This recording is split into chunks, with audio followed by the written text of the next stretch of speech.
you put two and two together in an attempt to make sense of Nigeria's extractive industry, be it crude oil or solid minerals, a similar pattern begins to emerge.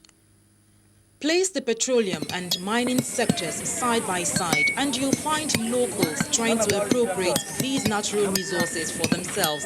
After all, it supposedly belongs to everyone. Whether the pipeline running through a village or the precious metals in the soil, irregularities seem to bedevil the extractive industry. Unfortunately, the dangers of processing these natural resources unprofessionally far outweigh the benefits. A strong motivation to embrace informal mining without minding the hazards. After all, the people were making just a pittance from small-scale farming. In March 2010, Doctors Without Borders, an international aid group, discovered an epidemic of lead poisoning in 8 villages in Zamfara State, brought upon by artisanal or informal gold ore mining. Children under the age of 5 were the most affected, as statistics from the State Health Board and international groups confirm deaths in thousands.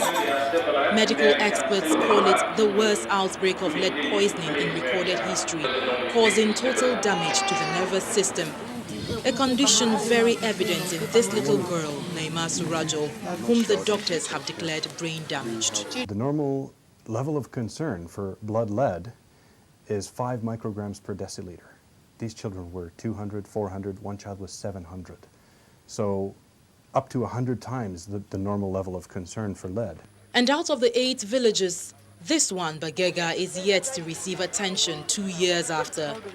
Between 800 to 1,500 children are awaiting medical treatment, which cannot commence until the soil is cleaned up. These women, all 5 of them, lost between 2 to 8 children each to the lead poison. The process begins with digging up rocks and selecting the ones likely to have gold in them. The rocks are then smashed into pebbles and grinded afterwards.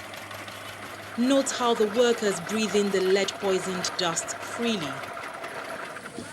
Next is to sieve using a tilted surface with water and carpets, and follow through with more processes, including the use of mercury allegedly provided by the gold merchants, to finally separate the gold. Currently, we have more than 19 sites where mining, illegal mining. Currently, this area alone.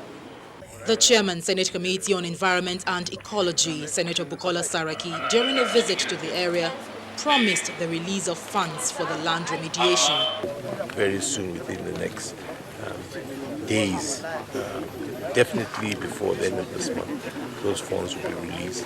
Bagega can become a very rich place with the kind of gold that is here, if it can be well furnished and well cultivated in the right process. The opportunities here. Experts believe informal mining could be a lot safer in Nigeria if the locals are educated on better mining processes, like in this case, wet mining instead of dry, to reduce the spread of dust particles. The Ministry of Mines and Steel, however, says such initiatives are already on ground. It is the intention of the ministry to put all these miners, form them into cooperatives so that they can operate legally. The discourse on safe mining processes in Nigeria seems key at this time, with fresh cases of lead poisoning still emerging from Bagega in Zamfara State, while the lives of some affected children continue to hang in the balance. It is time to get the lead out of Bagega. At least that is what the people think, and everyone seems to agree. Experts have cautioned that delay is a luxury the nation cannot afford at this time. From Bagega in Zamfara State, Doris Okenwa reporting for Channels Television News.